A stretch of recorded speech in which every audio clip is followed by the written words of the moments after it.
लिहितोय ना मी, reactant and product, बरोबर. मी जर समजा एखादी रिएक्शन लिहिली, समजा मी लिहिलं A plus be reduce AB, A plus be reduce AB, बरोबर. आता तुम्हाला काय काय दिसतंय, याच्यामध्ये हा A दिसतोय, याच्यामध्ये प्लस साइन दिसतंय, B दिसतोय, बरोबर.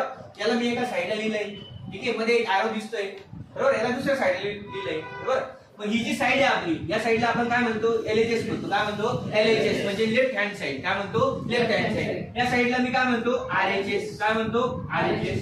मग जे लेफ्ट हँड साइडला असतात त्यांना आपण काय म्हणतो, रिएक्टंट म्हणतो. काय म्हणतो, रिएक्टंट. काय म्हणतो, रिएक्टंट. हे कोणत्या साइडला असतात, लेफ्ट हँड साइडला, बरोबर. आणि जे राईट हँड साइडला असतात त्यांना आपण काय म्हणतो, प्रोडक्ट म्हणतो. काय म्हणतो, प्रोडक्ट, बरोबर. आणि यांच्या मध्ये एक सेंटरला काय एरो आहे, बरोबर. जो काय सांगतो आपल्याला रिझल्ट सांगतोय रिएक्शनचा, केमिकल रिएक्शनचा काय सांगतोय, रिझल्ट सांगतोय, बरोबर. मग मला असं सांगता येईल का, हे दोघं एकमेकांसोबत काय होत आहे, रिएक्ट होत आहे. काय होत आहे, रिएक्ट. आणि यांच्यापासून काय बनतोय, AB बनतोय, बरोबर. म्हणजे this substance which are react to each other, बरोबर. जे पदार्थ एकमेकांसोबत काय होतात, रिएक्ट होतात. काय होतात, रिएक्ट. त्यांना आपण काय म्हणतो, रिएक्टंट. ते कोणत्या साइडला असतात, लेफ्ट हँड साइडला. कोणत्या साइडला, लेफ्ट हँड साइडला.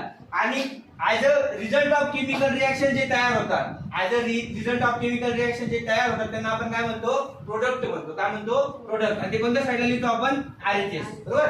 मी जर समजा फॉर एक्झाम्पल एखादं एक्झाम्पल घेतलं, Mg + O2 इक्वल्स MgO, ठीक आहे. मग याला मी असं करेन, ठीक आहे. मग याच्यामध्ये Mg आणि ऑक्सिजन, Mg म्हणजे मॅग्नेशियम, O2 म्हणजे ऑक्सिजन, हे दोघं आपले कोण असणार आहे, रिएक्टंट असणार आहे. का बरं रिएक्टंट असणार आहे, कारण हे कोणत्या साइडला लिहिले मी, लेफ्ट हँड साइडला, बरोबर. मी जे लेफ्ट हँड साइड लिहितो त्याला आपण काय म्हणतो, रिएक्टंट म्हणतो, बरोबर. हे दोघं एकमेकांसोबत रिएक्ट झाले, काय बनलं, MgO म्हणजे मॅग्नेशियम ऑक्साईड बनला. काय बनला, मॅग्नेशियम ऑक्साईड. मग याला काय म्हणणार आहे, प्रोडक्ट बनणार आहे. काय म्हणणार आहे, प्रोडक्ट. काय म्हणणार आहे, product. Clear.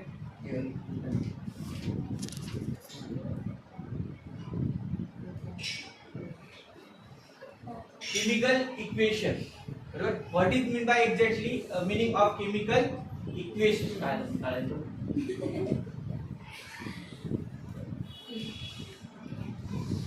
What is mean by chemical equation, बरोबर. रायटिंग ऑफ केमिकल रिएक्शन, बरोबर.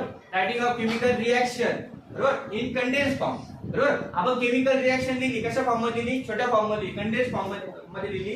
कशाच्या यूज लिहिली, केमिकल फॉर्म्युलेच्या यूज लिहिली, बरोबर. आपण केमिकल फॉर्म्युले वापरले, केमिकल रिएक्शन एकदम शॉर्ट फॉर्म मध्ये लिहिली. आपण त्याला काय म्हणतो, केमिकल इक्वेशन म्हणतो. काय म्हणतो, केमिकल इक्वेशन. जसं की फॉर एक्झाम्पल मी जर घेतलं एक वर्ड इक्वेशन घेतलं, carbon Burns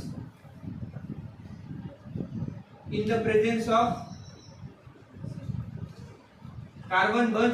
of oxygen. Carbon जळतोय कोणाच्या प्रेझेन्स मध्ये, ऑक्सिजनच्या प्रेझेन्स मध्ये. मला जर याला शॉर्ट फॉर्म मध्ये लिहायचं, मी कसं लिहेल, C+O2 रिड्यूस CO2 प्लस समोर काय असणार आहे, हीट प्लस लाईट. काय असणार आहे, हीट प्लस लाईट, ठीक आहे. मग मी काय लिहिलं, C लिहिला, कार्बनचा त्याचा काय लिहिला, सिम्बॉल लिहिला, ऑक्सिजनचं काय लिहिलं, O2 लिहिला. त्याच्यापासून काय तयार झाला, कार्बन डायऑक्साईड, बरोबर.